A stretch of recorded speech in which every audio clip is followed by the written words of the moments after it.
Hola, buenas tardes, chicas y chicos. Espero que se encuentren bien, que se estén cuidando en esta etapa de contingencia y que no bajen la guardia. Les deseo lo mejor a ustedes y a sus familiares. He hecho este audio para que podamos avanzar con nuestros trabajos en estas excepcionales condiciones. Les voy a enviar con este audio también un correo en donde el archivo que les he estado progresivamente enviando incluye ahora nuevas páginas. Entre ellas, en concreto, en la página 20 encontrarán todas las preguntas que ustedes me enviaron al respecto de estos tres trabajos que vamos a discutir hoy. Ahí podrán ver esas preguntas. En algún momento más adelante voy a atenderlas. Les voy a enviar también en ese correo las nuevas fases de trabajo que quiero que hagamos y que les pido que lo revisen con detalle.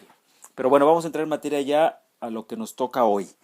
La idea es atender las preguntas que ustedes me enviaron. Les agradezco mucho sus preguntas a los y las que enviaron estas cuestiones, porque es cierto que no todo el mundo las envió.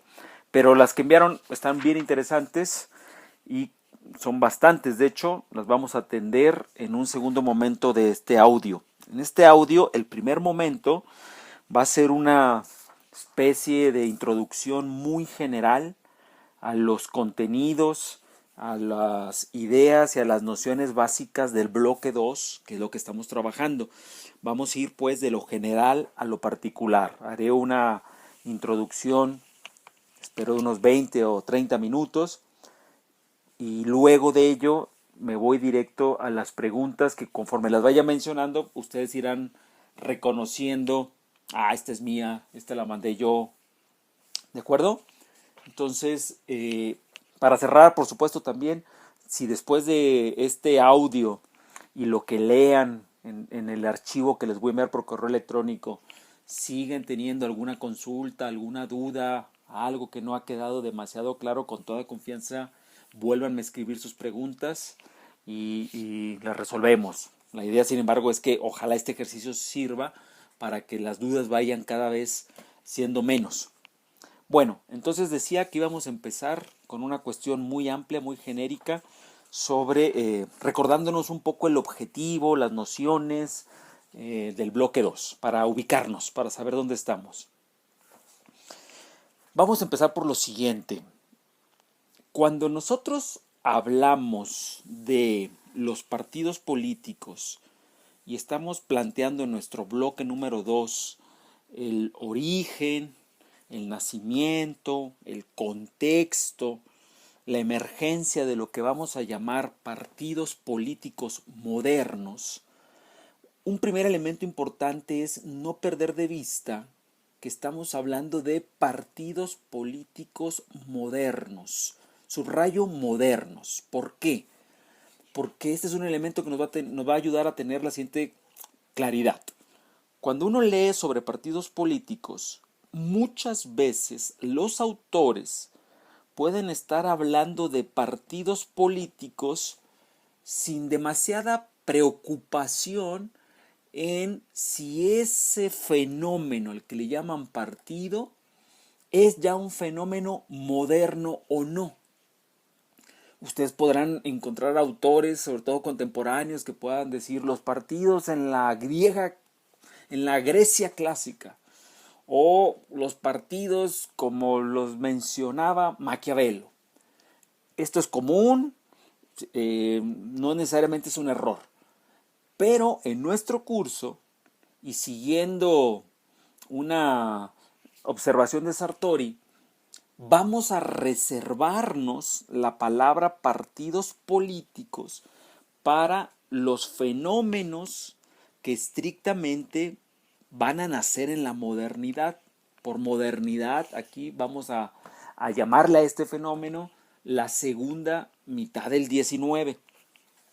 Por eso es que Sartori en algún momento, si recuerdan en la lectura, dice Maquiavelo se equivoca cuando usa la palabra partidos. No es que Maquiavelo esté equivocado, no es que Sartori sea más o menos inteligente, simple y sencillamente hay que ponernos de acuerdo en a qué le vamos a llamar partido.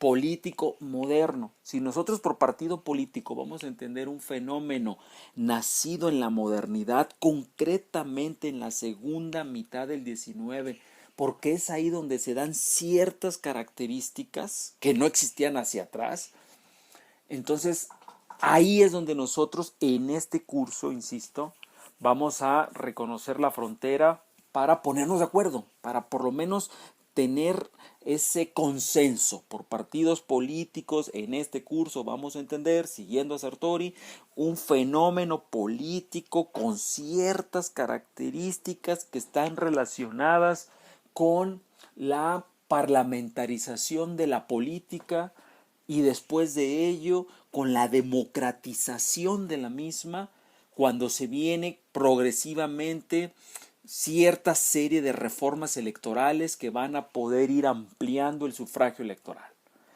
Ese tipo de fenómeno, eso que estamos hablando, parlamentarización, electoralización y posteriormente democratización de la política, solo se da en la segunda mitad del 19. Antes de ello, por supuesto, hay lucha, hay grupos políticos, hay facciones, hay clubes, hay política palaciega. Pero esa política no se da con las características que estamos mencionando: parlamentarización, electoralización, democratización. Porque estas características, estas tres que menciono, cronológicamente en la segunda mitad del 19, van a tener el efecto de crear, estimular la formación de unas organizaciones políticas que no eran necesarias antes de esos tres fenómenos.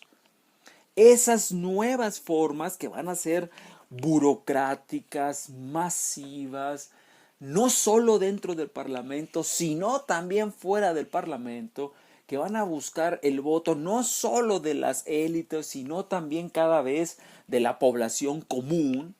Esas formas políticas son nuevas y se encuentran en la segunda mitad del 19. ¿De acuerdo? A eso le vamos a llamar partidos políticos modernos. Les invito a que revisen la primera lectura que vimos en nuestro curso, la lectura titulada Partidos Políticos, un ejercicio de clasificación teórica, y ahí que revisen en concreto un momento en donde los autores Joseph La Palombara y Myron Weiner definen 4 características de lo que ellos consideran lo que es un partido político moderno, características que precisamente van a surgir en la segunda mitad del 19 y que no están atrás. ¿De acuerdo? Entonces, espero que este primer elemento haya quedado medianamente claro con lo que estamos diciendo. Ahora, nuestro segundo elemento de la introducción. Si ya nos ponemos de acuerdo en a qué le vamos a llamar en este curso partido político moderno, nuestra segunda cuestión es su historicidad, es decir, cuándo, por qué y para qué nacieron esos partidos políticos modernos.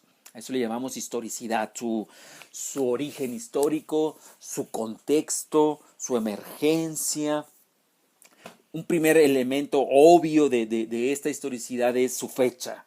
Bueno, la repetimos. En términos generales, estamos hablando de la segunda mitad del 19. Es un proceso. No van a nacer todos los partidos en un año en particular o en un otoño específico, sino a lo largo de la segunda mitad del 19 irán apareciendo progresivamente estos fenómenos que no existían antes, ni en la primera mitad del 19, ni en el 18, ni en el 17. Para tratar de entender esta historicidad, por qué, cuándo y para qué nacieron, un elemento antecedente, que es el que nos aporta tanto el libro, la lectura de Ramos, la de Varela o la de Sartori, es preguntarnos qué es lo que había antes. Si yo quiero entender por qué los partidos nacieron bajo cierto contexto y bajo cierto contexto son formas singulares con características nuevas, una manera de entender eso es observar, saber ¿qué es lo que había antes del contexto partidario? ¿Qué pasó en los años precedentes? ¿De dónde veníamos como sociedades políticas? Y cómo esas transformaciones del pasado irán abriendo el camino hacia la emergencia de los partidos.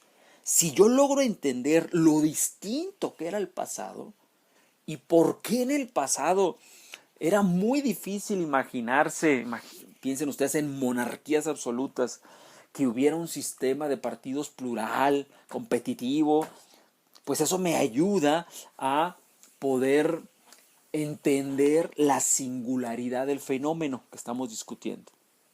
Como les mencioné en alguna de los reportes que por correo estábamos discutiendo, podríamos pensar en 3 grandes dimensiones de estudio para imaginarnos ese pasado prepartidario, es decir, ese pasado sin partidos, porque no podía haber partidos bajo esas condiciones. Una primera dimensión le llamamos la cronología. Es un elemento básico, pues saber que los partidos no existían en el siglo XI, que no existían en el siglo XVI. ¿Por qué no existían en el XVIII? ¿Qué es lo que había en términos de sistema político, por ejemplo? ¿Cuál era la configuración constitucional que hacía imposible? ¿Cuándo empezó a haber ciertas reformas, ciertas coyunturas, ciertos parteaguas sociales, políticos o económicos que fueron abriendo tentativamente el camino de lo que sería más adelante una reforma electoral? Todo eso que son fechas, que uno hace una cronología y pone desde el antecedente más lejano hasta lo más cercano, pues es un elemento de cultura histórica, de conocimiento histórico, que no deberíamos desestimar. Eso que a veces llamamos así de manera muy como desinteresada, cultura general, como si no tuviera que ver conmigo. Bueno, aquí es importante tener claro, por ejemplo, que no podía haber partidos si antes no hubiera Estado. Y eso me lleva a preguntarme, ¿y cuándo nació el Estado? Por eso la lectura de Ramos que vimos. ¿Ok? Entonces, primera dimensión, la cronología. De una segunda dimensión, también recuerden que lo comentamos en las páginas anteriores, es preguntarse por qué empiezan a haber ciertas ideas y argumentos, ciertas teorías que en un pasado anterior no existen. Es decir, cómo, si la cronología me permite ir fechando sucesos, por ejemplo, la Revolución Francesa, la Revolución Norteamericana, poco más atrás, la Revolución Industrial. Ese tipo de sucesos, de hechos concretos que tienen una cronología específica, van a empezar a desatar la expansión de ciertas ideas, de ciertas posibilidades. Por ejemplo, la idea de la igualdad. ¿Por qué a partir de la Revolución Francesa la idea de la igualdad entre las personas empezará a ser cada vez más común de una manera que era imposible en el siglo XIII? ¿Sí? Entonces, esto es importante, porque para pensar en partidos políticos, me adelanto a lo que vamos a ver un poquito más adelante, la idea de pluralidad, inexistente en la Edad Media, inexistente en el siglo XII, XIII, XIV, va a ser una idea importante.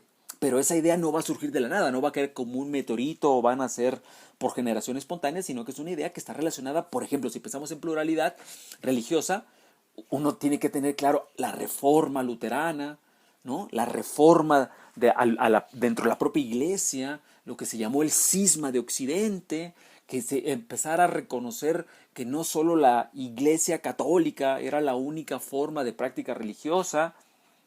Si pensamos, por ejemplo, en la necesidad de que las ideas se expandan, bueno, en el siglo XV se inventa la imprenta.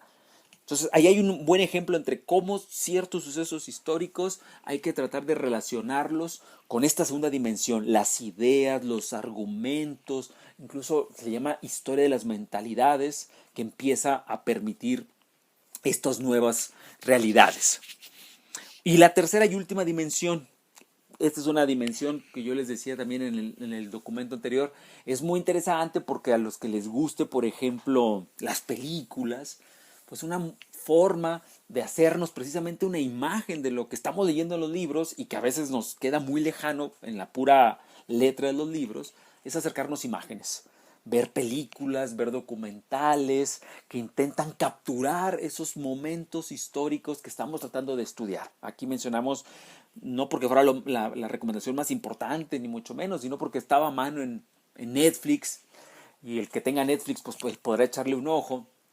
La serie El Juego Inglés, lo tradujeron algo así como un juego de caballeros, donde ustedes pueden observar más o menos ese momento a finales del 19, cuando la sociedad aristocrática empieza cada vez a ser cuestionada, no solo por la sociedad burguesa, que la sociedad burguesa representa los intereses desde el siglo XVII y XVIII de las nuevas clases comerciantes, empresariales, sino también en el siglo XIX esa vieja aristocracia empieza a ser cuestionada por la sociedad obrera. La sociedad obrera, la idea de la proletarización, la idea de los derechos políticos para los obreros, es una idea que no podemos entender si antes no sabemos la existencia de la revolución industrial. ¿Sí? Aquí otra vez se vuelve a ver esta conexión entre el hecho histórico que hay que fechar y tener en nuestra cronología, pero las consecuencias y las ideas que se desprenden, que vienen relacionadas con el hecho. En este caso, la idea de una teoría, por ejemplo, a favor de los derechos políticos de las clases obreras, ¿no? Casi nada el marxismo, ¿no? Bueno, entonces están esas tres imágenes. Por cierto, para cerrar, tres dimensiones, perdón. Para cerrar con la última dimensión,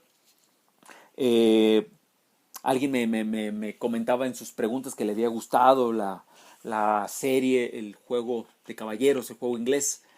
Si a alguno de ustedes les llama la atención ver algo, no semejante, sino algo que tiene que ver con el mismo periodo histórico, pero en otro territorio, les recomiendo mucho una serie que también está en Netflix, que es producida por la BBC de Londres, que se titula El Imperio de los Zares.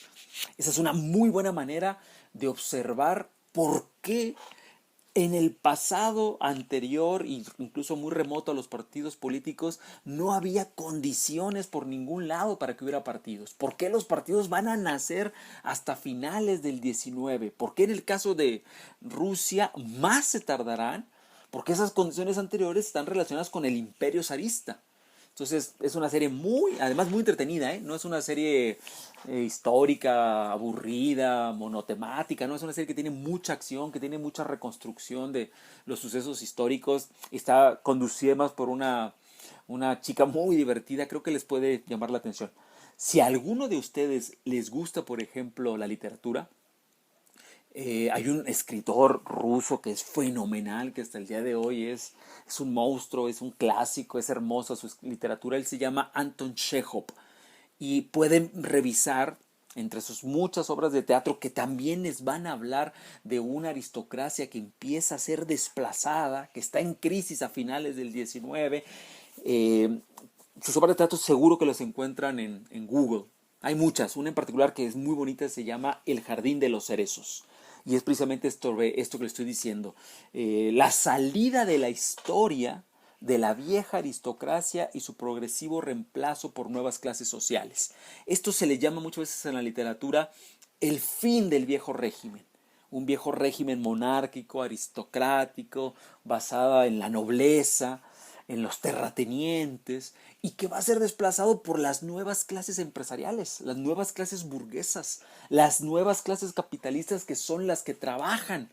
Recuerden ustedes que el trabajo durante muchos siglos fue considerado algo como algo indigno. El mundo moderno va a poner al trabajo, a la propiedad, a la empresa, a la iniciativa, al riesgo, a la aventura, como nuevos valores que van a poner a una nueva clase en el dominio. Y esta nueva clase empresarial, ya lo saben ustedes, a su vez va a generar la clase proletaria. ¿Sí? Entonces, cierro con las tres dimensiones. Muy bien. Ahora, un tercer elemento de esta introducción general es una pequeña mención que quiero hacer a los antecedentes del texto de Ramos, que está en el libro Sociedad y Política, y al antecedente que también les envié de Joaquín Varela Suances. Un antecedente obvio y muy importante que está en el de Ramos, lo mencioné hace poquito, es que nosotros no podemos entender el nacimiento de los partidos políticos modernos si antes no hubiera nacido una cosa absolutamente moderna que se llama el Estado Nacional. Nuestro curso por algo se llama Estado, Partidos Políticos y Sociedad Civil, porque los partidos no pueden nacer en un lugar donde no se haya consolidado antes una organización política moderna que vamos a llamar Estado. ¿Por qué le llamamos organización política moderna? Porque organización política la ha habido siempre. En Teoría Política 1 ustedes descubrieron la organización política de la polis.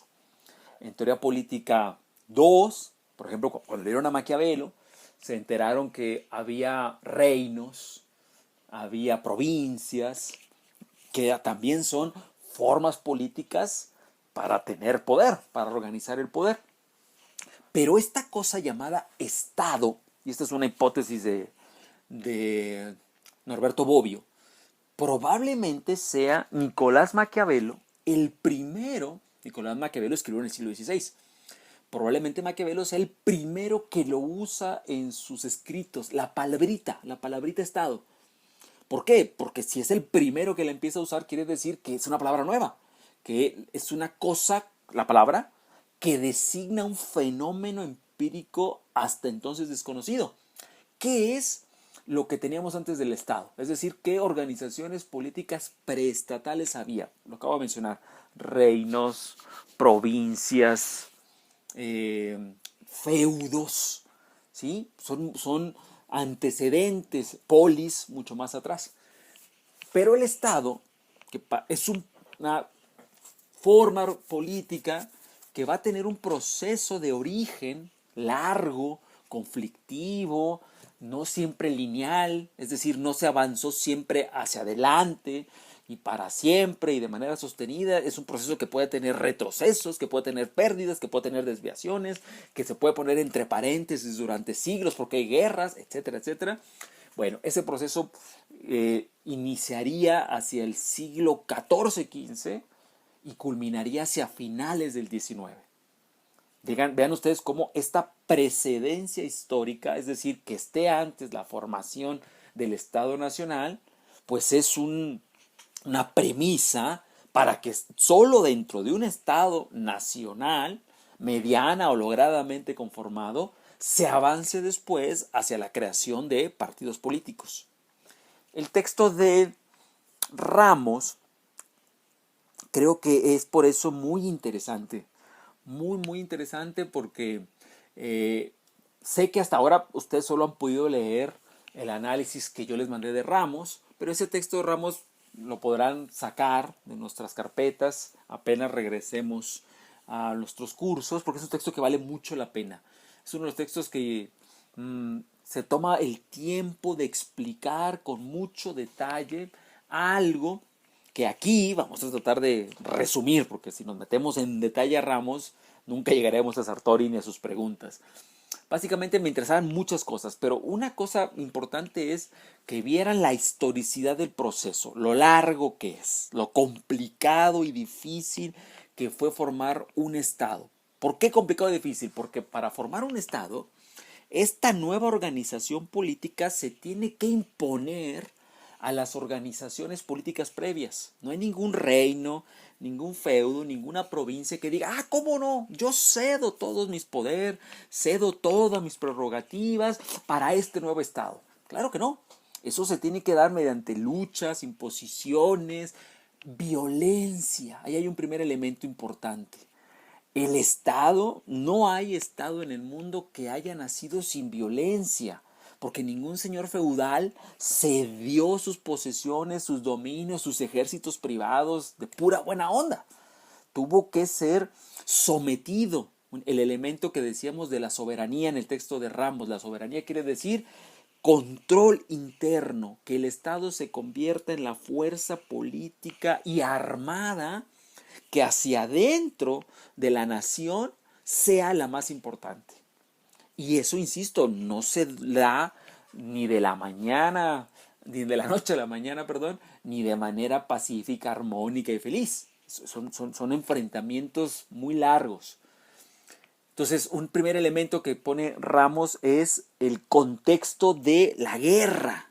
La guerra no solo dentro, con todos los señores feudales o príncipes o renegados de la nueva formación nacional que se está haciendo, sino también la guerra externa.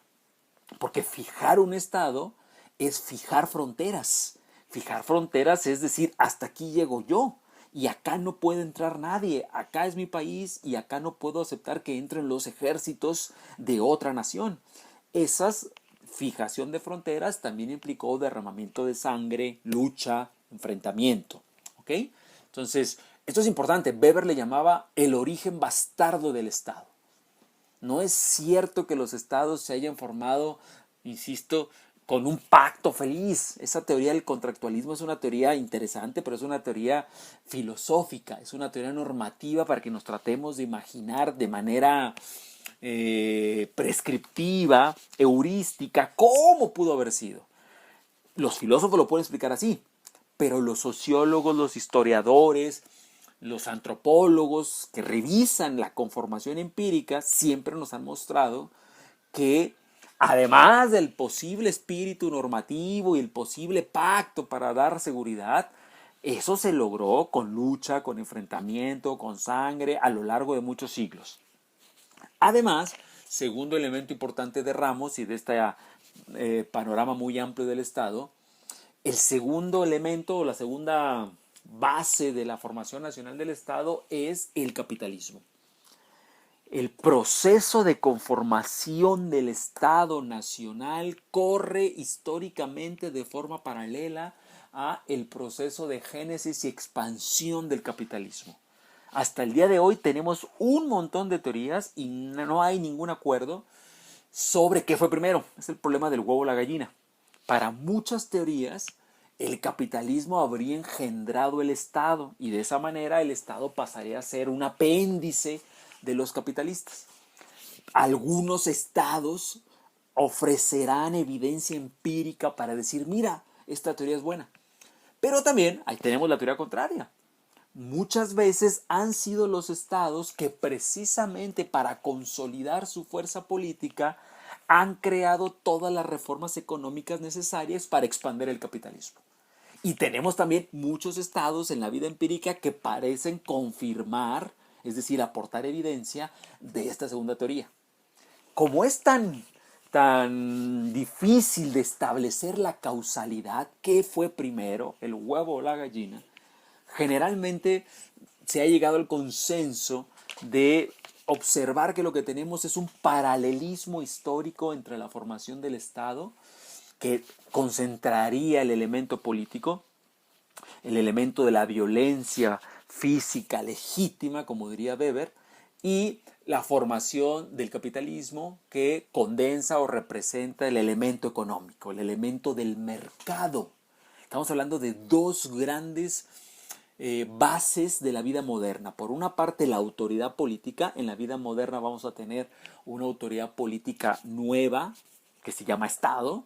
Y la segunda base es el mercado.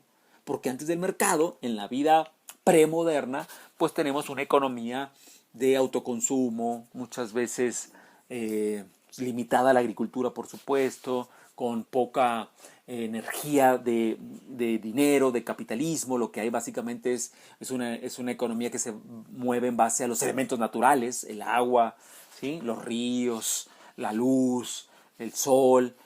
La economía capitalista, como ustedes saben, se mueve en base a mercancías artificiales que el capitalismo crea, ¿no? La invención de la moneda. Entonces, estos dos elementos, el mercado y la autoridad, el mercado y el Estado, pues son elementos muy característicos de las novedades modernas que se van a ir imponiendo a las tradiciones medievales. Bueno, hasta aquí con estos dos grandes antecedentes de Ramos. Ahorita igual atenderé las preguntas que hay de Ramos. Ahora paso al antecedente de Varela. ¿Por qué me interesaba Varela tanto que les hice un resumen prácticamente de todo el libro? Si el libro les interesa, hay copias de algunas partes de él en nuestra carpeta, pero le podemos sacar copia a todo el libro. Bueno, básicamente porque Varela creo que nos permite entender el contexto más cercano a lo que Sartori explica, y que al leer a Varela creo que podemos entender más a Sartori. Sartori, como usted lo dice en sus preguntas, llevan razón, es denso, a veces es complicado, pero su mayor dificultad consiste en que muchas veces pareciera que da por dadas muchas cosas. Como que él da por dado que todo el mundo tenemos el contexto histórico del que él parte. Como que estuviera hablando de contextos muy evidentes, por todos conocidos. Y no es así. El texto de Varela, por eso es muy útil, porque se detiene en explicar con más calma el panorama mayor y no solo el tema de las facciones y de los partidos como lo hace Sartori. Voy a tratar de hacer lo más rápido que pueda un mínimo resumen de Varela para que vean lo interesante que es. Miren, Varela se plantea explicar el paso en el sistema de gobierno y en el sistema constitucional inglés de 1690 a 1832. Es interesantísimo. ¿Por qué?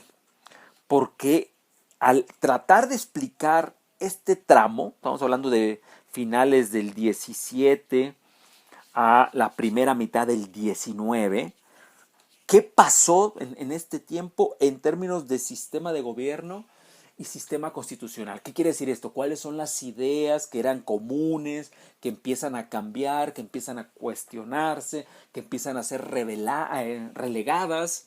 ¿Qué formas de gobierno tradicionales empiezan a ser desplazadas por otras nuevas maneras de imaginar el gobierno? Al hacer ese recuento, Varela nos permite entender cosas como muy básicas, como las siguientes. Si ya sabemos con Ramos, el texto anterior, que el Estado cuando nace como un Estado absolutista, eso además ustedes lo saben por su lectura de Maquiavelo, el Estado cuando nace en el siglo XV o XVI o XVII no nace democrático, súper buena onda, plural, con conferencias mañaneras, todo lo contrario, ¿no? Nace como un Estado monárquico y de monarquías absolutas. Piensen ustedes en Hobbes. Bueno, pero ese Estado absolutista va a evolucionar. Y va a evolucionar, esto que voy a hacer es un recorrido muy esquemático. Va a evolucionar, digamos, hacia lo que después se le va a llamar despotismo ilustrado. Estados que siguen siendo monarquías, pero que por efecto de algunas revueltas, de algunas protestas, de algunos sectores sociales que ya no están conformes con la monarquía absoluta, el Estado se ve obligado a reformar, a introducir reformas que aligeren un poco el poder, para que este poder no sea tan asfixiante para los súbditos. Esos nuevos monarcas que van a tratar de presentarse como monarcas ilustrados, ¿sí? Que ya no son unos pitecantropos, sino que es gente que incluso tiene filósofos en su corte, a eso se le va a llamar despotismo ilustrado. Pero el despotismo ilustrado también va a tener su fecha de caducidad y va a empezar a ser suplantado por lo que después le vamos a llamar monarquía mixta. Monarquía mixta y equilibrada, les decían los ingleses. Monarquía mixta, como su nombre lo dice, ya no todo el poder depende del monarca. Es mixto el poder. Mixto quiere decir que además, bueno, la teoría de la división de poderes de Montesquieu, que ustedes debieron haber visto en Teoría Política 2, el monarca mixto tiene al lado un parlamento con el que comparte ciertas atribuciones del poder. Todavía no todas ni muchas, pero ciertas empiezan a ser observadas. Observadas quiere decir fiscalizadas, es decir, aunque sea al principio, tímidamente controladas por el Parlamento. Para eso nace el Parlamento, para empezar a observar, vigilar y controlar que el monarca no haga todo lo que se le antoje, porque si hace todo lo que se le antoje, pues podemos volver a caer en una monarquía absoluta y evidentemente es una monarquía arbitraria. Pero esa monarquía mixta va a evolucionar hacia al siglo XIX, hacia lo que se va a llamar monarquía parlamentaria. Que el cambio de monarquía mixta a monarquía parlamentaria, chequen el cambio de mixto a parlamentario, no es casual que aparezca la palabra parlamentario. ¿Qué quiere decir eso? Que cada vez el poder se va a ir desplazando más hacia el parlamento. Y ese va a ser un antecedente clave para que más adelante surjan los partidos, que haya vida parlamentaria. Porque antes de la vida parlamentaria todavía es monárquica, no necesitamos partidos. Si la vida empieza a ser cada vez más parlamentaria porque el Parlamento cada vez va tomando más atribuciones y el Parlamento tiene que estar conformado por miembros parlamentarios, la elección de los miembros parlamentarios se va a ver necesitada que vaya desplazándose de elecciones que a veces eran, vamos, no elecciones, porque básicamente cada burgo o cada distrito mandaba a sus representantes sin que estos se eligieran. De ahí va a pasar a elecciones a veces muy restringidas, hemos dicho 2, 3%, 5% de la población puede votar y ser votada, a cada vez elecciones donde el demos, ¿no?, la población de la democracia, pueda ir incrementándose. Vean ustedes cómo entonces necesitamos primero ver cómo nace el Estado, número 2, cómo va evolucionando el Estado, 3, como fruto de la evolución del Estado habrá reformas. La que más nos interesa para el tema de los partidos son las reformas electorales, porque las reformas electorales cambiarán el sistema electoral. Y podremos pasar de sistemas electorales absolutamente restringidos, elitistas, basados en la propiedad. En esos sistemas electorales había un impuesto para votar. Y era un impuesto que se ponía para evitar que cualquiera votara, ¿sí? Entonces, y de esas reformas electorales, que no va a ser una, van a ser varias, vamos a ir abriendo cada vez más el demos. Eso está en Varela y les recomiendo mucho que lo revisen. En 1832, que es este último año al que llega el análisis de Varela, recién inicia la primera reforma electoral hacia un sistema parlamentario. Por eso es importante la reforma de 1832, de la que también habla Sartori. Es la primera reforma donde se acepta una reforma del sistema electoral que, al ampliar la base de electores, ampliará, o más bien acercará la posibilidad de que pasemos de la monarquía mixta e incluso de la monarquía parlamentaria hacia un nuevo momento que vamos a llamar sistema parlamentario. ¿Ok? Ese sistema parlamentario que empieza tímidamente a abrirse con la reforma de 1832, ojo con esto, todavía no es un sistema parlamentario democrático, totalmente abierto. No es todavía un sistema parlamentario partidario, partidista. No es todavía una democracia partidista, porque la primera reforma electoral va a abrir muy poco el demos. Todavía va a conservar muchas restricciones. Vamos a necesitar 2 y 3 reformas en Inglaterra para que en 1911, en el caso de Inglaterra, por primera vez haya un sistema electoral universal. Piensen ustedes en este proceso de universalización del voto. Es algo que va realmente a concretarse en el periodo de entreguerras, ¿sí?, entre la Primera y la Segunda Guerra Mundial y hasta el final de la Segunda Guerra Mundial.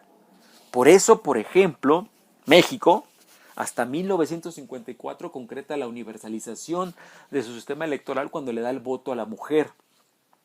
En Estados Unidos, hasta los años 60, las minorías negras, latinas, no tienen el derecho al voto. Hasta los 60 lo van a conseguir.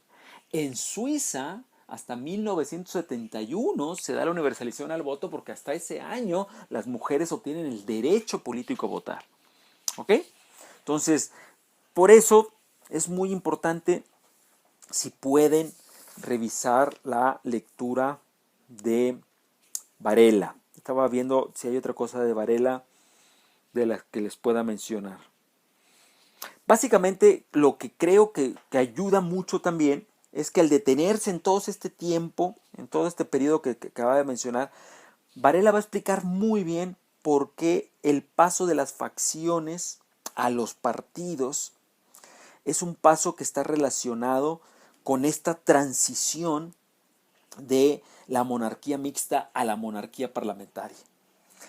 Lo explica también y con detalle que nos permite comprender mejor lo que Sartori fraseaba como, se acordarán ustedes, el gobierno responsable y su paso al gobierno que responde.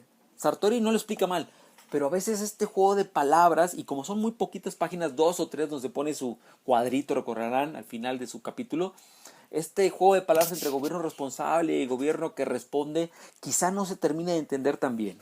La clave para poder entender mejor lo que Sartori plantea con esa transición es encuadrarla en esto que nos pone Varela. Es la transición de la monarquía mixta a la monarquía parlamentaria. Y después de esta, por cierto, como decíamos, hacia un sistema parlamentario cada vez más democrático. Bien, voy a pasar ahora a sus preguntas. Estas preguntas, cuando revisen ustedes este audio, quiero que escuchen el audio y chequen la página 20 del archivo que les enviaré en un rato más, una hora más yo creo. Van a encontrar ahí sus preguntas, bastantes. Miren, empiezo en directo, en caliente, vamos. Las dividí en 3 tipos. Hay preguntas sobre Ramos, hay preguntas sobre Sartori y hay preguntas que más bien atienden o se refieren a cosas que vamos a ver hasta el bloque 4 y 5. Sobre Ramos, vamos directo al primer bloque. Primera pregunta, ¿cómo es que el Estado Nacional formó residuos estatales previos y fueron negativos o positivos? Bueno, ustedes van a leer, en esta pregunta yo le agregué con negrillas, esta pregunta está mal planteada, porque no es que el Estado Nacional formó residuos estatales previos. Está mal planteada la pregunta porque copiaron mal lo que leyeron. Lo que pueden leer en el texto de Ramos, Ramos dice, el Estado Nacional se formó a partir de residuos estatales previos.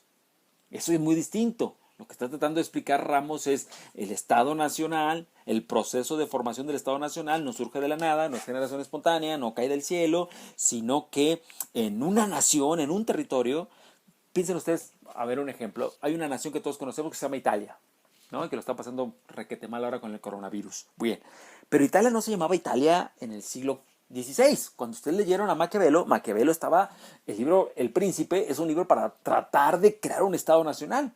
¿Se acuerdan ustedes que Maquiavelo dice hay que luchar con los principados rebeldes, hay que luchar con la iglesia, hay que luchar con los invasores externos? Entonces no hay Italia. El sueño de Maquiavelo es que se cree una cosa que se llama Estado, que una a lo que en su momento, en su época, Maquiavelo veía como una serie de terrenos, de feudos, de principados, de protoestados, de reinos y de provincias que estaban separadas. Hay un reino que se llamaba Lombardía, había otro reino que se llamaba Veneto, por ejemplo, ¿sí?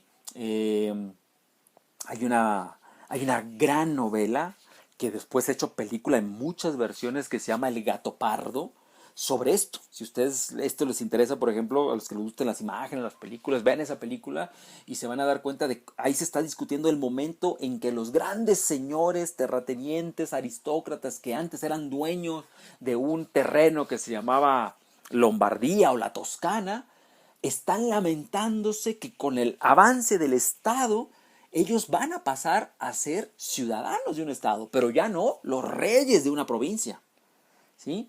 Entonces, a eso se refiere esta parte de Ramos. El Estado se forma a partir de residuos. Residuos quiere decir antecedentes, ¿sí? Estas formaciones que estábamos diciendo, reinos, provincias, feudos, protoestados, le llaman en algún momento Ramos. ¿Está claro? Entonces, esta primera pregunta, si se frasea mejor, creo que se entiende más claramente. Segunda pregunta, también de Ramos. ¿El Estado surgió como un aparato de coerción o como un aparato ideológico para controlar el poder? Muy buena pregunta. Surgió de las dos maneras.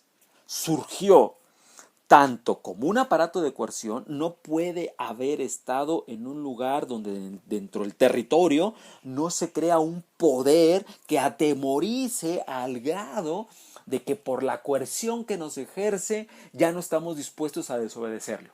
En algún momento, para que esa coerción dominara, se tuvo que imponer, por ejemplo, sobre ejércitos privados, porque estos feudos, estas provincias tienen ejércitos privados y son derrotados por las fuerzas nacionales. Cuando son derrotados y ya se dan cuenta estos grupos que no quieren ser incluidos en el Estado, que quieren seguir manteniendo su forma de vida preestatal, cuando se dan cuenta que no pueden, pues el aparato de coerción en el que el Estado se convierte los domina.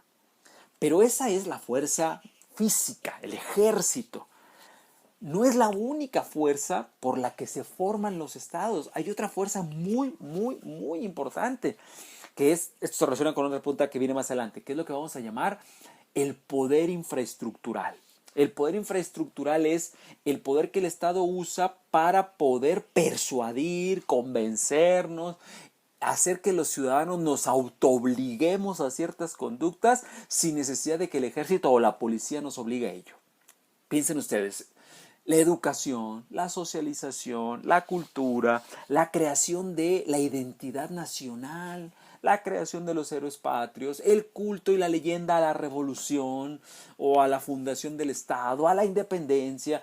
Todo eso es una forma en la que el Estado va penetrando en el territorio y va convirtiéndose, como dice la pregunta, también en un aparato ideológico que le permite ejercer el poder, controlar y ejercer el poder sin necesariamente estarlo ejerciendo siempre mediante la violencia. La violencia va a terminar cada vez siendo ejercida en casos muy exclusivos, muy excepcionales, porque el Estado triunfa en su construcción cuando cada vez consigue que los ciudadanos nos autoobliguemos, cuando paguemos impuestos todos los meses sin darnos cuenta, porque ya nos los descuentan de nuestros salarios sin que nos pregunten y nadie hace una revolución o una rebeldía contra ello. ¿De acuerdo? Entonces, no es excluyente tanto el poder coercitivo, que es el poder de coerción, el poder estructural, como el poder ideológico, que es el poder infraestructural, son bases de la formación y reproducción del Estado. Tercera pregunta, ¿el estado fiscal y el patrimonial son importantes para hacer negociaciones? Por supuesto. Aquí lo importante, esto es Ramos, entender cómo, por eso esto es un proceso. Hay estados que dadas sus condiciones, con sus condiciones estamos diciendo desde las cosas más aleatorias, condiciones geográficas. ¿Por qué los holandeses y los ingleses se convirtieron en grandes piratas del mar? Inglaterra es una isla, Holanda está llena de mar. ¿De dónde qué iban a hacer? Pues aprovechar ese recurso. ¿Sí? ¿Por qué Bolivia no tiene la potencia marítima que tuvieron estas? Porque Bolivia no tiene salida al mar por una guerra en la que perdió la salida al mar con Chile. ¿Sí? A estas condiciones me refiero, que son condiciones que hasta son geográficas. ¿Sí? ¿Por qué Polonia es un estado que lo ha pasado permanentemente mal? Porque su ubicación geográfica ha hecho que sea invadida por los rusos, por los turcos, por el imperio austrohúngaro, que muy poco tiempo haya sido independiente. ¿Sí? ¿Por qué México tiene ventajas y ciertas ventajas y desventajas comerciales? Porque arriba de nosotros está un imperio que se llama Estados Unidos. A eso me refiero con condiciones que van a hacer que el Estado, si está en uno u otro lugar, ahorita solo mencioné las condiciones geográficas, habría muchas más, ¿no? La religión, por supuesto, si fueres un Estado primer mundo, si fuiste un Estado colonizado, si te colonizó Inglaterra, que iba adelante en la reforma de la Ilustración, o si te colonizó España, que era más bien un país que estaba con la contrarreforma, que estaba en contra de la Ilustración. Bueno, todos esos factores, si se fijan ustedes, son sumamente aleatorios. Brasil durante un tiempo fue colonia española, pero después los portugueses se la quitaron, ¿sí? Entonces, hace una serie de condiciones por las cuales la formación del Estado es un proceso. Proceso quiere decir, no está determinado, no se hace siempre de la misma manera, no es una receta. Para que el proceso funcione, se echan mano de los recursos, pero estos recursos no son iguales. Estados fiscales son aquellos estados que lograron tener un avance muy temprano del capitalismo porque muy tempranamente tuvieron ciudades. Fíjense qué diferencia. Si en el estado hay más ciudades que campos, ¿no? Que la vida del campo, de entrada ya el Estado es muy diferente. La economía citadina de las ciudades pues es una economía de comercio, ¿sí? De exportación, de estar en contacto con otros lugares del mundo. Venecia, ¿por qué Venecia tuvo tanto contacto con China? Porque está llena de ríos y de mares, ¿sí? Pero sí, es un estado más bien basado en la economía agraria. El que no haya ciudades va a hacer que, por ejemplo, difícilmente haya una vida de intercambio con el exterior, va quizá a favorecer que haya una iglesia más tradicional. Estoy pensando, por ejemplo, en Rusia, que fue dentro de estos grandes estados un estado que no tuvo ilustración, que ha tenido una religión que se llama cristianismo ortodoxo, chequen la palabra, ¿sí? Y que hasta finales del 19, principios del 20, más bien, principios del 20, hasta antes de la Revolución Rusa, tiene el zarismo como forma política del Estado. ¿Ok? Entonces, el Estado fiscal es ese Estado que al estar más cerca del pujante capitalismo, tener más comercio, el desarrollo de la ciencia, de la vida burguesa, de las libertades, del protestantismo que va a romper con la ortodoxia católica, pues va a ser un Estado tempranamente capitalizado. Su mayor insumo va a ser el capitalismo y va a ser un estado donde la economía va a ser determinante en la forma del Estado. El Estado patrimonial, como su nombre lo dice, no está basado tanto en la creación de mercado capitalista, sino que está más basado en el uso del patrimonio que hacen los reyes y las cortes. En lugar de ser una riqueza pujante, más bien es una riqueza basada en territorio y en patrimonio físico, ¿sí? Entonces, la forma que el Estado tenga, en función de todas estas condiciones que mencionábamos, pues va más o menos a direccionar que un tipo de Estado sea de una manera u de otra, y en función de eso, su forma política sea distinta. Piensen ustedes, en un Estado patrimonial, lo explica muy bien Ramos, muchos de los cargos políticos se venden a los señores feudales o a los terratenientes. Pero en un estado fiscal, mucha de la riqueza política, como viene dada por la empresa y por el comercio, va a hacer que la forma política del Estado esté más cercano al capitalismo más financiero. ¿Sí? Entonces, las dos formas son importantes, pero tienen derivas y resultados diferenciados. Cuarta pregunta, Ramos. El Estado estuvo sometido por el capitalismo y por las guerras, y esto dio pauta para que pudiera consolidarse como un Estado nacional. Ya la expliqué. No es que estuviera sometido por el capitalismo y por las guerras. El Estado va a nacer bajo los estímulos de la guerra. Un Estado, para poder fijar su soberanía, poder tener ejércitos más competitivos, por evitar ser invadido, fíjense la lógica, va a necesitar racionalizar sus procesos de defensa. ¿Qué quiere decir eso? Que si yo necesito defenderme, no puedo designar como jefe del ejército a mi hijo, porque yo soy el rey, y como mi hijo está medio tarado, pues para que se divierta, porque eso va a ser un ejército totalmente incompetente. Voy a crear procesos burocráticos de reclutamiento de los mejores para mi defensa. Voy a apostar dinero a la compra de armas. Voy a intentar crearme un ejército propio en lugar de estar contratando ejércitos mercenarios que los particulares me rentan. Si se fijan, la guerra me va a obligar, para defender mi territorio, a incrementar mi propia defensa bajo estos procesos. Y el capitalismo, pues ¿de dónde se financian las guerras? ¿Cómo las pagas? Todos esos procesos son muy caros. Entonces, no es que lo someta, es que el Estado va a nacer bajo el estímulo capitalista y el estímulo bélico, el estímulo de las guerras. Quinta pregunta de Ramos. ¿El poder coercitivo y poder infraestructural les trajo mejor economía? Bueno, de esta ya hablé. ¿Sí, no? Ya quedó más o menos claro que las dos formas de poder son útiles y necesarios para mejorar la recaudación fiscal. No puede haber mejor economía en un estado donde un estado no tenga capacidad de recaudar impuestos. Porque a su vez este es otro síntoma de que el Estado ha logrado imponerse, que se paguen impuestos. Y para pagar impuestos, para cobrar los impuestos, en algún momento pudo haber funcionado el miedo, ¿no? El temor, te vas a la cárcel si no pagas impuestos. Pero un buen Estado, y el mejor Estado, es el que lo recauda por el propio autoconvencimiento de los ciudadanos que ven la legitimidad de un sistema fiscal, porque todos queremos servicios públicos, porque todos queremos que haya educación, porque todos queremos también que haya salud, para eso se necesitan impuestos. Sexta pregunta de Ramos. El Estado moderno, esta pregunta no la entendí, la voy a mencionar, la ven en la página 20, no logré entender qué es lo que quiere decir. El Estado moderno, así lo leo, no trae preposiciones y por eso tampoco se entiende. El Estado moderno, la pluralidad se volvió horizontal, provocando un discurso. Verán en la página 20 que puse una nota, no logré cachar la pregunta. Paso a Sartori. En el caso de Sartori hay muchas preguntas que están muy relacionadas. Tomaré algunas, las desarrollaré y a lo mejor cuando mencione otra, pues les diré, miren, esta ya la desarrollé, porque están muy semejantes entre sí.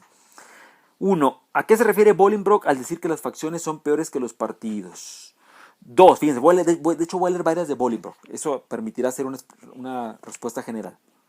Entonces la primera fue, ¿a qué se refiere Bolingbroke al decir que las facciones son peores que los partidos? 2. ¿Por qué dice Bolingbroke que los partidos surgen de las pasiones y los intereses y las facciones son lo contrario? Bueno, esta pregunta rápidamente me la voy a sacar de encima porque incluso la gente que me la manda, la persona que me la manda me dice entre paréntesis, está en la página 25 del segundo párrafo. Yo le pido a la persona que me mandó esta pregunta que revise la página 25 del segundo párrafo porque la pregunta está mal planteada. Y está mal planteada porque está otra vez mal copiado. La pregunta dice, ¿por qué dice Bolingbroke que los partidos surgen de las pasiones y los intereses y las facciones son lo contrario? Está mal planteada la pregunta porque pareciera que entonces las facciones no surgen de las pasiones y los intereses. Y esto esta mala interpretación se permite porque, insisto, está mal copiada la idea de Bolingbroke. Hay que tratar de por lo menos transcribirlo mejor. ¿Ok? Entonces esta no la voy a retomar. La 3. Si en términos de Bolingbroke, facción y partido son un mal político, ¿cómo puedo distinguir la existencia de un gobierno de una facción? Muy bien. ¿Cómo puedo distinguir el gobierno de una facción del gobierno de un partido? Muy bien. Luego, otra pregunta mal planteada. La copio, la transcribo como me la enviaron. Las 3 razones para explicar la unanimidad del coro no me quedaron muy claras. Bueno, está tan mal planteada que si alguien lee esto, pues alguien dirá, ¿de qué coro está hablando? ¿Del coro de la iglesia o a qué se refiere esto? Sabemos que no es del coro de la iglesia, pero no hay que ser tan, ¿cómo se diría? Tan económicos con el fraseo de la pregunta. Para poder entender esta pregunta, habría que explicar de qué estamos hablando del coro, a qué autores se refiere, porque se refiere a un grupo de autores, de hecho a un trío de autores que están antes, qué es lo que están planteando estos autores, y por qué entonces las razones pudieran estar no muy claras. Bien, la quinta sigue siendo Bolingbroke. ¿Por qué la facción catalogada como grupo y el partido catalogado como partición no tienen el mismo significado? Sexta, ¿las facciones solo podían generarse dentro del Parlamento o podrían darse por afuera de él? Esta es una muy buena pregunta. La séptima, aquí acabo con Bolingbroke porque la que viene, la siguiente, ya es de Hume. ¿Qué era gobierno mixto para Bolingbroke y por qué se aspiraba a conformarlo? Miren, vamos a empezar por esta última. ¿Qué era gobierno mixto para Bolingbroke y por qué se aspiraba a conformarlo? Y esto que les voy a decir, para que les quede todavía más claro, está en Varela. Gobierno mixto era la idea de tener una monarquía mixta que para Bolingbroke y para la época en la que él escribe representaba la mejor forma de gobierno. ¿Por qué? Porque Bolingbroke, insisto, esto está en Varela, y yo creo que esto refleja muy bien por qué Varela ayuda a entender mejor a Sartori. Antes de la monarquía mixta, y se acordarán, hace poquito hablamos de eso, hace unos minutos, le llamábamos despotismo ilustrado, y antes monarquía absoluta. En el caso concreto de Inglaterra, que es el caso desde el que Bolingbroke está escribiendo, en 1649 hay una revuelta, una lucha, un enfrentamiento entre los miembros del Parlamento y el rey que va a terminar con que a Carlos I le decapiten, ¿no? Es una crisis, es un momento muy trágico, donde a un rey que lo deponen, después le cortan la cabeza. El hijo de Carlos I, Jacobo II, tampoco va a tener una situación fácil, todo lo contrario, va a ser un rey que va a deponer su trono por las malas relaciones que se mantienen con el parlamento, porque es una época de luchas, porque algunas de estas luchas tienen que ver con el tema religioso, porque recuerden ustedes que en Inglaterra se impone el protestantismo y esto va a llevar a tratar de discriminar o excluir a los católicos, pero estos no se van a dejar, va a haber gente que va a querer, va a seguir deseando que Inglaterra sea fiel a Roma, pero hay gente que está a favor de la iglesia protestante y anglicana, que rompe las relaciones con Roma. Bueno, todo eso que da origen a la guerra civil va a terminar en 1688, cuando se restablezca el orden con una nueva constitución que se va a dar origen a lo que se llama la monarquía mixta. Ya no somos una monarquía absoluta, ya no estamos bajo el imperio absoluto de un rey arbitrario, hemos llegado a un nuevo tipo de orden y en este nuevo tipo de orden el monarca sigue siendo el rey, pero ya no puede hacer todo lo que quiera, porque ahora tiene ciertos controles, ciertas regulaciones, y eso le vamos a llamar monarquía mixta y equilibrada. ¿De acuerdo? Ahora, esta monarquía mixta, esto es interesante, pongamos que está en medio de dos extremos. El extremo hacia atrás le llamamos absolutismo. Los ingleses ya salieron de ahí y no quieren volver ahí. Pero más adelante, hacia el otro extremo sería hacia adelante, hacia el futuro, y ese es el otro extremo que tampoco a Bolingbroke le gusta, por eso está a favor de la monarquía mixta. Más adelante lo que habría sería la parlamentarización, es decir, una forma de gobierno donde ya no la monarquía, sino el parlamento, con representantes electos cada vez por más ciudadanos, tuviera las riendas. Bolingbroke, estamos hablando del siglo XVII, pues es un aristócrata, no le podemos pedir que tenga la mentalidad de una persona de 2 siglos adelante. Bolingbroke piensa que la monarquía mixta es la mejor, porque mixta además quiere decir lo siguiente, esto es muy importante, mixta quiere decir, hay 3 formas de poder hibridadas, mezcladas, coaguladas en la monarquía mixta. La monarquía, que es representada por el rey, la aristocracia, que es representada por la que se llama la Cámara de los Lords, de los lores, los lords, los aristócratas, y la Cámara de los Comunes, que representa originalmente a la burguesía, que es la nueva clase media, clase comerciante, clase empresarial, que empieza a surgir con el capitalismo. Por eso se llama mixta, porque en este gobierno habría representantes de estos 3 sectores sociales, pero todavía, por decirlo así, el equilibrio cae del lado del monarca. Esto es lo que quiere Bolingbroke. No quiere ir para atrás porque es todo monarca, pero tampoco quiere que nos vayamos muy adelante porque sabe que si nos vamos muy adelante, lo que viene es la parlamentarización, que ya es entendida como una forma de gobierno donde el elemento democrático va a tener más peso que el elemento aristocrático y que el elemento monárquico. Por eso Bolingbroke, y esto ya me permite, ya acabamos con por qué defiende la monarquía mixta, ya me permite pasar a las otras preguntas. ¿Por qué tiene renuencia y desconfianza hacia los partidos? Acabo de decir una primera razón. Porque como un aristócrata del 17 es imposible que no vea a las formas democráticas como algo dañino, como algo perjudicial, como algo pervertido. En el siglo XVII todavía tenemos en las ideas de que la democracia es el peor de los gobiernos. Eso viene desde Platón. ¿Ok? Entonces ahí hay una primera razón inevitable. Bolingbroke no puede pensar en el siglo XVII que lo mejor que le puede pasar a un país es que venga Fox o que venga López Obrador. Es imposible que piense eso, además siendo un aristócrata inglés.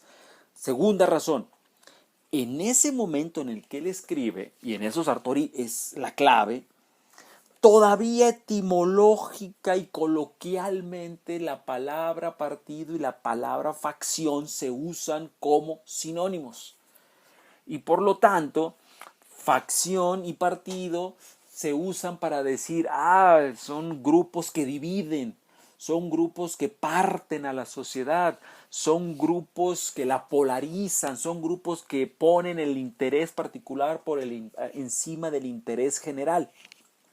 Cuando alguien le dice a otra persona, es usted un faccioso, pues no le está diciendo algo bonito, no es una virtud.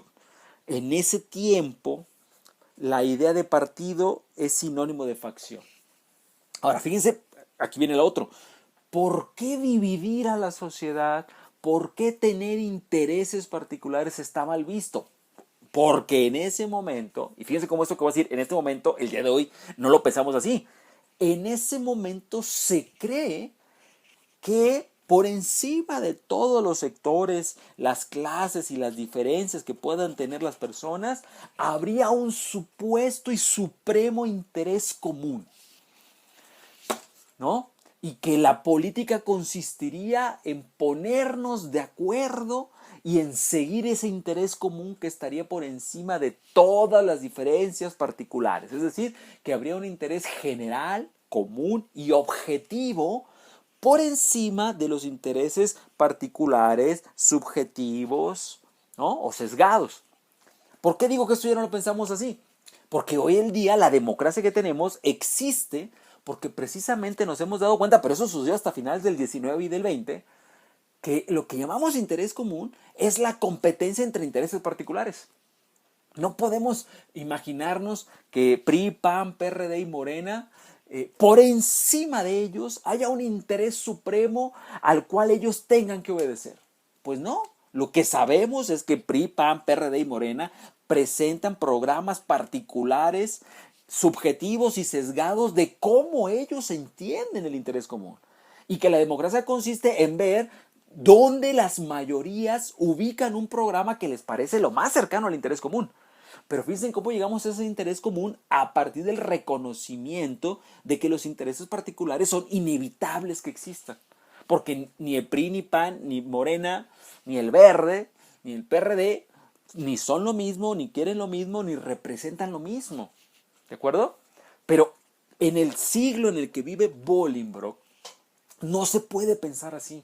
Porque todavía se piensa que la mejor sociedad es la sociedad unida por un único y supremo bien común. Es una sociedad, y esto ya estoy tirando un cable a lo que viene más adelante. Esto tiene que ver con que en ese momento esa idea de la sociedad armónica, homogénea, es una sociedad no pluralista. En ese momento en el que Bolingbroke está escribiendo, por ejemplo, todavía no se termina de reconocer 100% el derecho a la disidencia, a la creencia religiosa diferenciada, al derecho político a ostentar ideas diferentes. Se piensa que el que no esté con lo común o lo supuestamente mayoritario es un disidente, es un faccioso, es un elemento peligroso y conflictivo. ¿De acuerdo? Entonces, por eso es que Bolingbroke piensa de la manera en que plantea sus argumentos. Para él, entonces, las facciones son peores que los partidos, o son igual, más bien, de conflictivos que los partidos. Ahora, aquí está esta otra pregunta. ¿Por qué, si en términos de Bolingbroke, facción y partido son un mal político, cómo puedo distinguir la existencia de un gobierno de una facción de la de un partido? Esto ya empieza a ser Hume y empieza a ser Burke. ¿Cómo distinguimos entonces facciones y partidos si original, etimológica y coloquialmente significaban lo mismo? Pues la diferencia son varias. Voy a tratar de enunciarlas y tratarlo de decir de la manera más esquemática posible. 1. La facción representa intereses locales, grupos que tienen ciertas afinidades porque pertenecen a un distrito en el que conviven o en el que viven y entonces presentan un programa muy local, uno, por ejemplo. Número 2, es un programa incluso muy concreto, basado en intereses específicos y particulares de un grupo determinado. Número 3, Una facción está determinada por el momento en que se hace política por una clase social alta. Las facciones son básicamente grupos cortesanos, grupos que están dentro de las cortes, dentro de los parlamentos, dentro de los, se les dice palaciegos, ¿no? Que hacen política dentro del palacio, del rey, y básicamente pues tienen afinidades, asociaciones, ligas, ¿de acuerdo? Una facción tiene una representatividad electoral muy pequeña. ¿Por qué? Porque hace política en un momento en donde para ser diputado, estar en la Cámara de los Lores o de los Comunes, no hacen falta demasiados votos porque el sistema electoral está muy restringido. Una facción está siempre llena de notables. Notables quiere decir los aristócratas, las élites de la sociedad. Una facción, y aquí estoy respondiendo ya otra de sus preguntas, siempre se hacen dentro del Parlamento. Porque la facción existe en un momento donde la política solo existe dentro de los clubes o los grupos restringidos económicamente. Uno de esos pequeños grupos eran unos parlamentos que todavía no tener un sistema electoral amplio, pues eran parlamentos de notables. Todo esto que acabo de decir, imaginen las características contrarias. Voy a mencionar algunas. Un partido va a ser un grupo político que va a presentar un programa ideológico.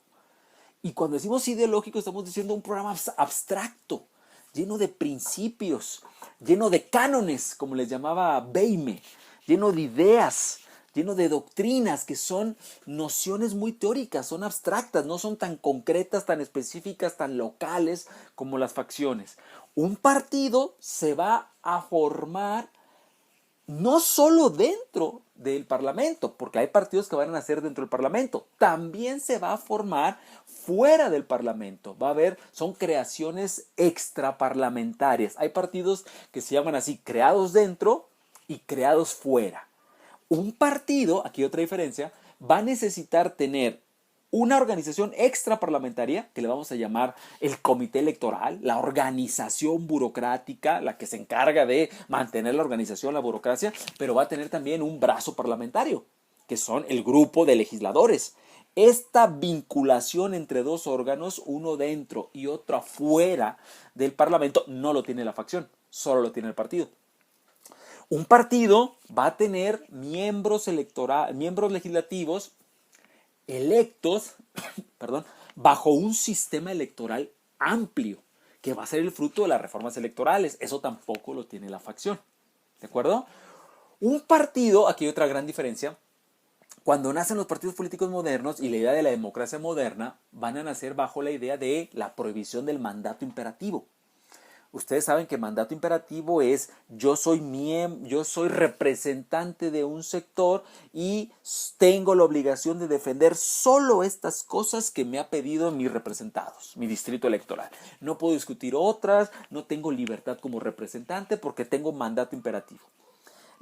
¿Por qué vamos a romper con el mandato imperativo? Porque cuando se plantea la democracia moderna, la república moderna, vamos a pensar que lo que se tiene que representar en el Parlamento no son burgos o distritos particulares, sino que se tiene que representar una idea súper abstracta que se llama nación.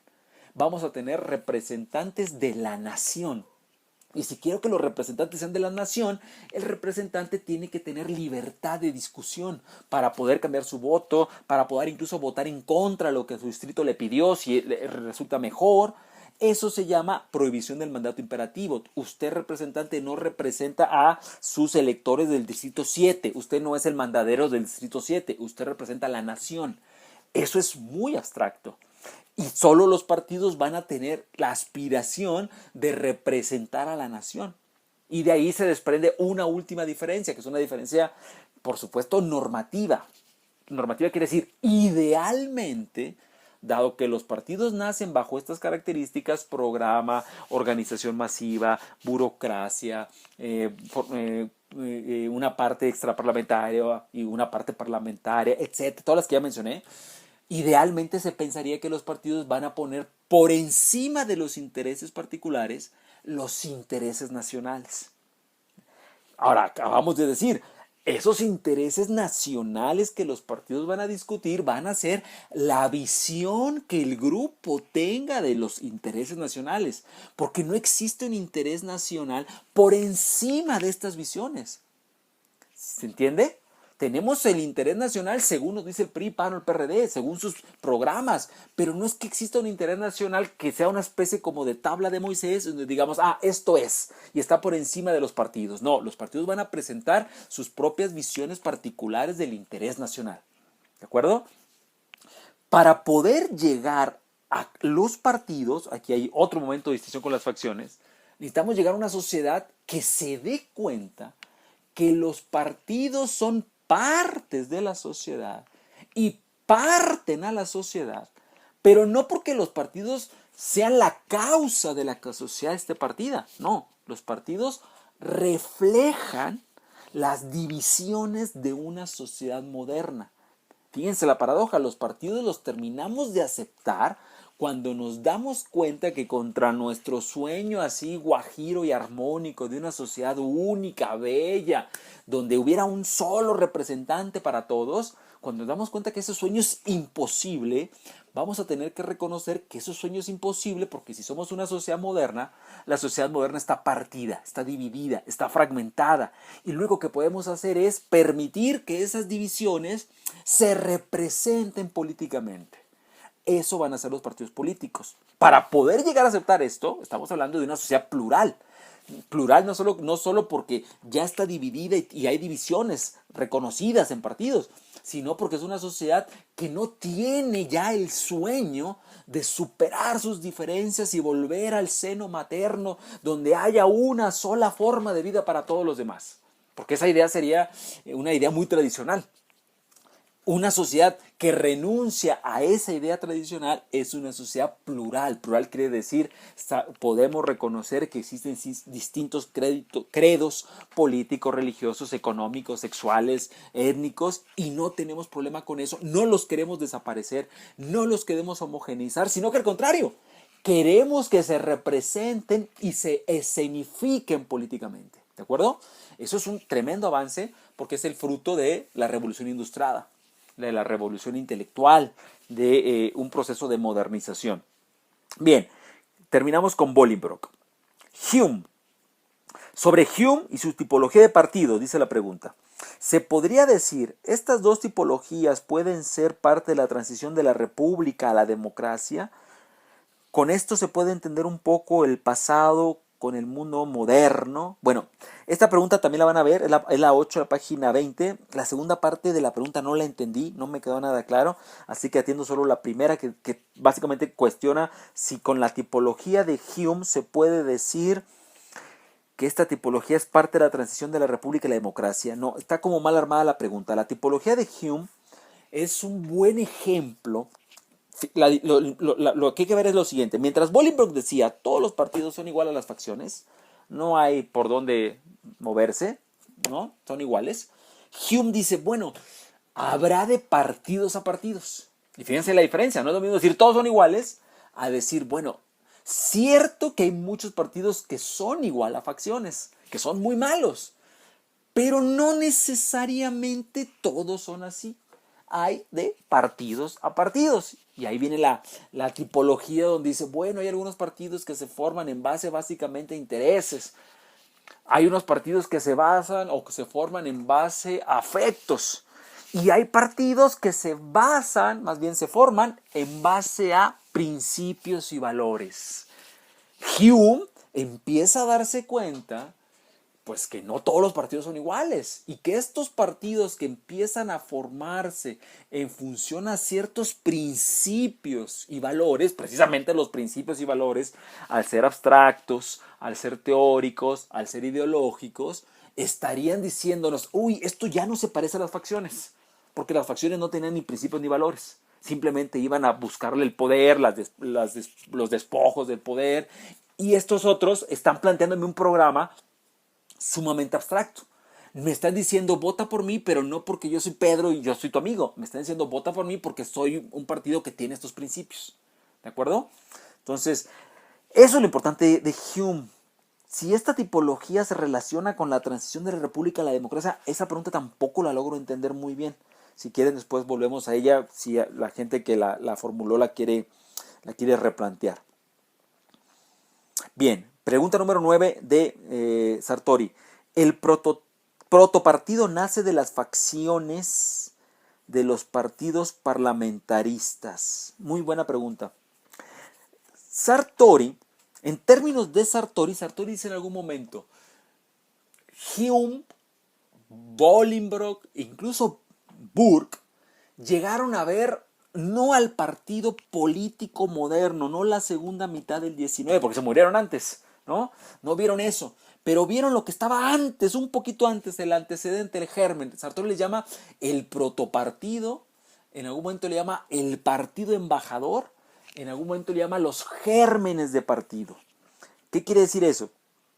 Que ese protopartido era más una facción que un partido moderno. Por eso la pregunta es correcta.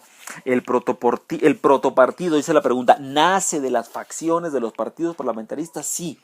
El protopartido es eso que está en camino de ser partido, pero todavía no lo llega a ser. Está como en el terreno intermedio entre la facción y el partido. ¿Por qué? Porque todavía nace solo del parlamento. Todavía no es una organización que funcione bajo el momento histórico donde la reforma electoral va a hacer posible que haya partidos que nazcan por afuera del Parlamento. Y al nacer por afuera del Parlamento van a nacer de organizaciones populares, ¿sí? Entonces, buena pregunta. Hay otra aquí misma. Burke habla de un partido, o así le llama a una parte del Parlamento francés. Es buena pregunta porque está en relación con lo que decíamos antes. Burke no alcanza a ver a los partidos. Va a pasar todavía medio siglo para que él pueda, bueno, ya no va a poder ver, va a estar muerto, pero va a pasar medio siglo para que esas ideas que él empezó a percibir se puedan dar. Entonces, está hablando de las dos cosas. Está hablando tanto de las formas políticas que debe haber dentro del Parlamento francés, como en sí mismo de cómo el Parlamento francés se ve afectado por la evolución de estas formas políticas. Si lo dijéramos así muy estrictamente, diríamos, bueno, dado que Burke todavía no vio el nacimiento de partidos políticos, está hablando de la función de los protopartidos dentro del Parlamento. Pero en esa función de los protopartidos, él ya empieza como a percibir que los partidos van a hacer algo distinto, que van a seguir evolucionando. Muy bien. Pregunta número 10. ¿Qué es pluralismo general y pluralismo constitucional? Aquí vienen varias de pluralismo. 11. ¿Qué pluralismo, el normativo, descriptivo se debe tomar en cuenta para entender el pluralismo político? El número 12. ¿Cómo un partido pasa a ser pluralista? El pluralismo político puede crear las condiciones para desarrollar una pluralidad de grupos. 13. El pluralismo político produce o pone aspectos a la conformación de gobierno responsable. El partido por gobierno siguió siendo de facciones. ¿Y cuáles son las condiciones para que el pluralismo marche bien en los partidos? Bueno, todas estas las voy a responder de manera global, porque más o menos van a lo mismo. ¿Acaso las últimas dos les pongo más atención porque son más como peculiares? Pero más o menos todas van en general a lo mismo. La idea es, y ya empezamos a mencionar, ¿qué tenemos antes de sociedades pluralistas? Lo contrario pluralistas, sociedades tradicionales, sociedades homogéneas, piensen ustedes en la Edad Media, sociedades donde el pensamiento está determinado por la escolástica, que es la filosofía política de la Iglesia, así que todo lo contrario, ¿no? Pluralismo, su nombre lo dice, pluralidad, diversidad, diferencia, no solo eso, recibimiento positivo de que esto sea así, creación de condiciones para favorecer las diferencias, creación de leyes para evitar que se prohíban las diferencias, creación de leyes para acabar con las censuras, ¿no? Estímulos para que estos procesos de diversificación puedan darse. ¿De dónde vienen estos procesos? Pues, lo contrario a la Edad Media, la Ilustración, la Reforma Ilustrada, la Enciclopedia, todos esos tomos que se publicaron para abrir el pensamiento, ¿de acuerdo? ¿Por qué el pluralismo, que se va a relacionar con el liberalismo, es una condición para los partidos? Condición quiero decir un ambiente favorable, un medio ecológico, por decirlo así, una atmósfera proclive a que surjan los partidos? Pues porque el pluralismo, y aquí está su relación con el liberalismo va a plantear, no hay un modo de vida bueno. Cada persona tiene derecho a seguir la forma de vida que considera apropiada siempre y cuando no dañe a los terceros. Liberalismo es liberalismo económico, que es vamos a abrir los mercados, ahí viene el pluralismo, pero el liberalismo político también, vamos a evitar que el poder se concentre, pero no solo eso, también es liberalismo cultural. Las personas, los individuos deben de tener el derecho a elegir sus formas de vida. Eso va contra todos los grupos que quieran limitar ese derecho, desde la familia, las iglesias, los reyes, ¿no? Entonces, al permitirle al individuo elegir sus formas de vida, pues eso va a desatar que la elección de derechos individuales traiga el pluralismo social. Oye, esta familia come de esta manera, pero esta otra familia reza de esta otra familia trabaja de este modo distinto, y la familia vecina tiene unos hábitos que no tienen los demás. Eso es pluralismo empírico, ¿sí? Pluralismo normativo es, pensamos que en nuestras sociedades está bien que así sea. Pensamos como un ideal ético y normativo que no se debe imponer una sola forma de vida. Pensamos que normativamente lo mejor es las libertades, ¿sí? Pluralismo, acabamos de decir, empírico, normativo. Constitucional, ya lo explicamos, monarquías mixtas que después van a evolucionar hacia monarquías parlamentarias. Pluralismo constitucional quiere decir, en la Constitución se establece que el poder está dividido, que un solo órgano, sea ejecutivo, sea legislativo, sea judicial, no puede tener todo el poder, que el poder se tiene que pluralizar. Eso es el pluralismo constitucional, ¿de acuerdo? El pluralismo cultural creo que ya lo mencioné también. Entonces, ¿por qué esa expansión de estos distintos tipos de pluralismo va a crear un ambiente proclive a la formación y a la aceptación de los partidos? Pues porque si no tuviéramos ese pluralismo, seguiríamos pensando que los partidos son malos porque dividen a la sociedad.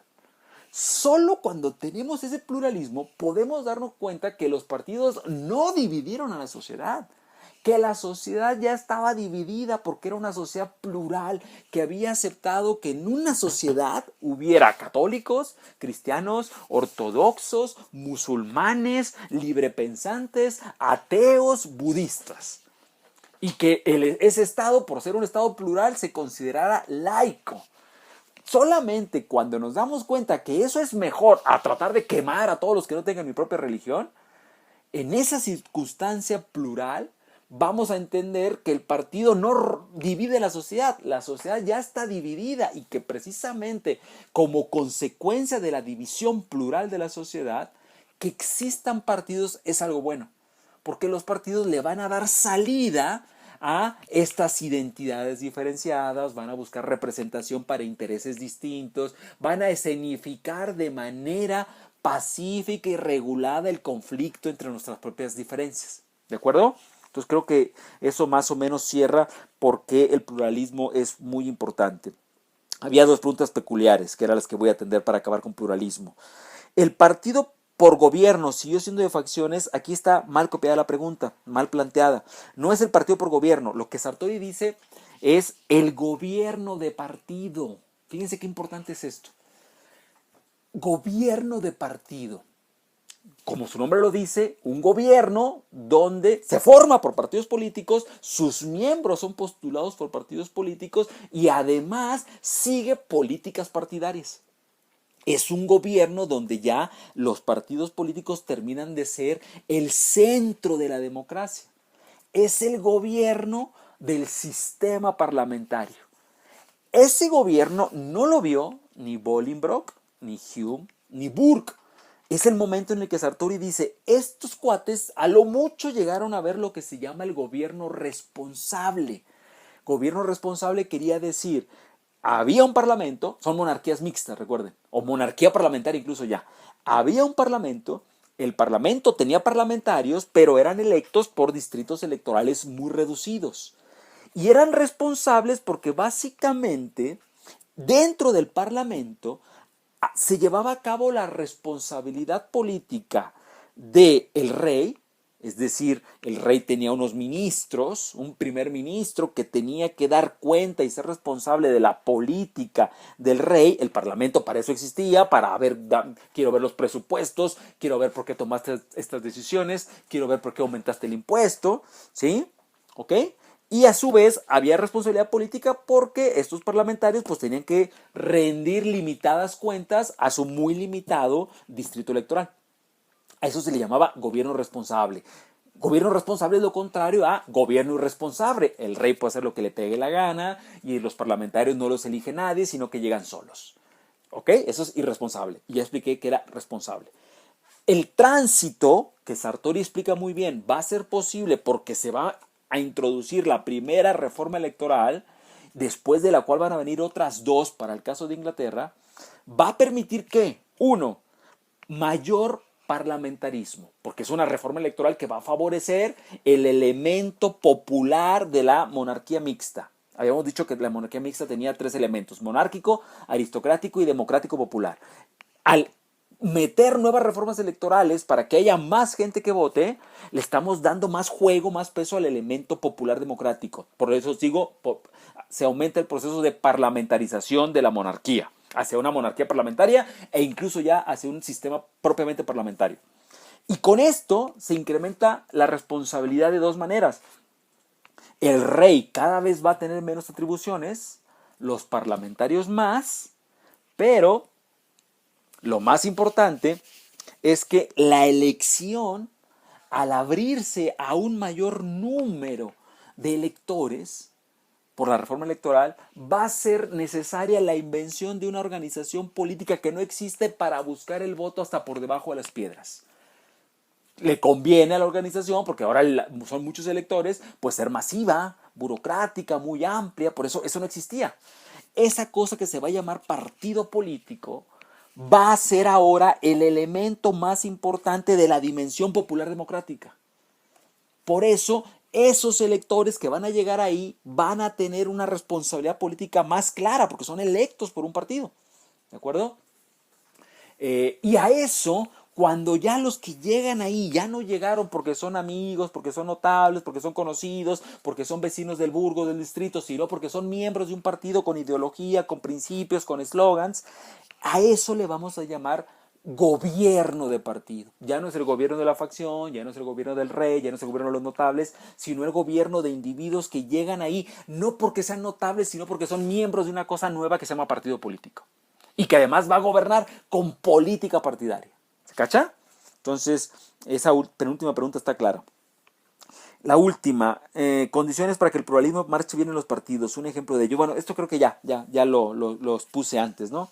Creo que está más o menos condensado en la relación que decíamos del pluralismo.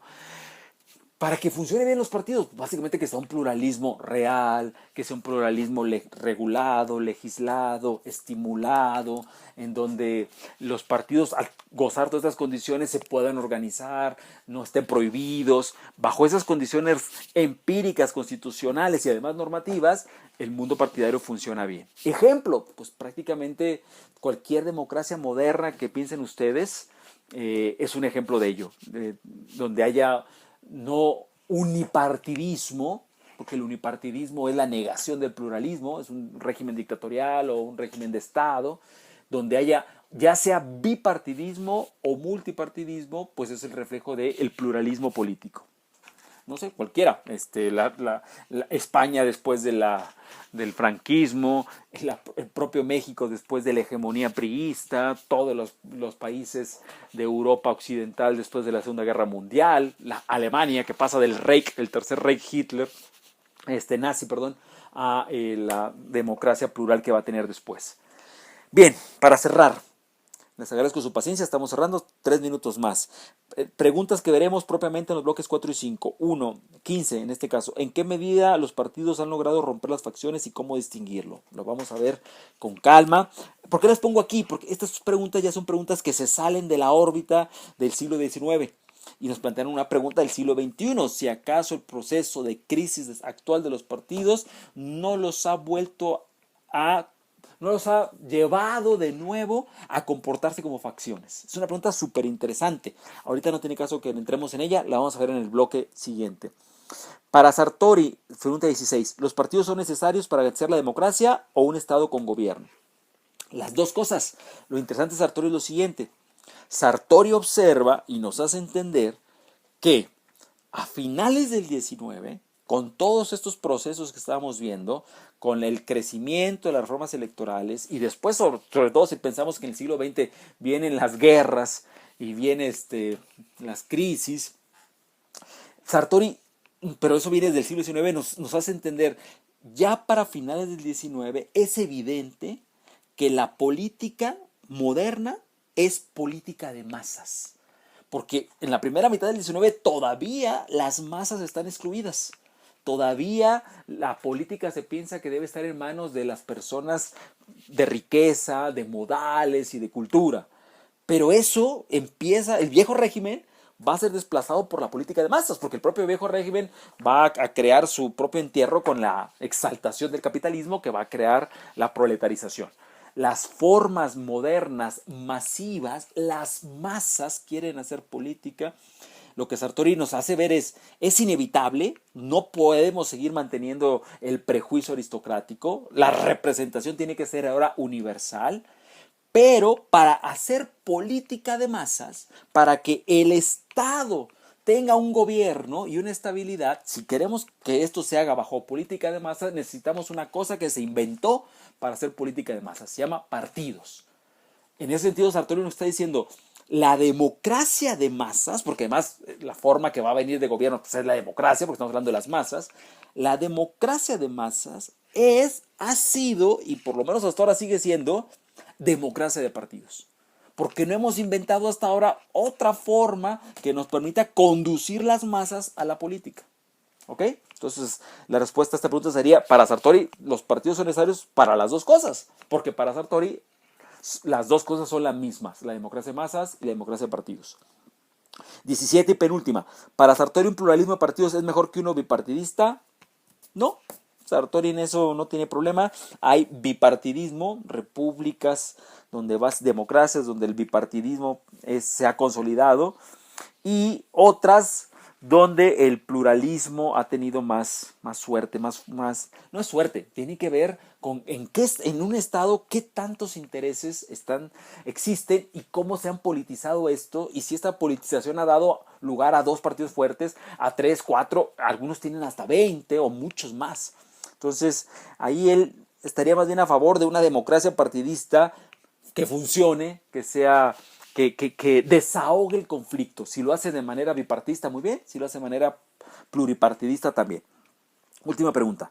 ¿En qué momento los partidos lograron formar parte del Estado? Muy buena pregunta, la vamos a ver más adelante, porque esto ya tiene que ver con el bloque 4. Ahora, para decirlo muy rápido, así, y después lo explicaremos por qué, hasta finales de la Segunda Guerra Mundial. Es una pregunta interesantísima porque nos permite entender alguna pregunta que también mencionaba alguien, que no la puse porque creo que ya ha quedado desarrollada. ¿Por qué el proceso de formación de los partidos ha sido largo y conflictivo? Por ahí alguien preguntó.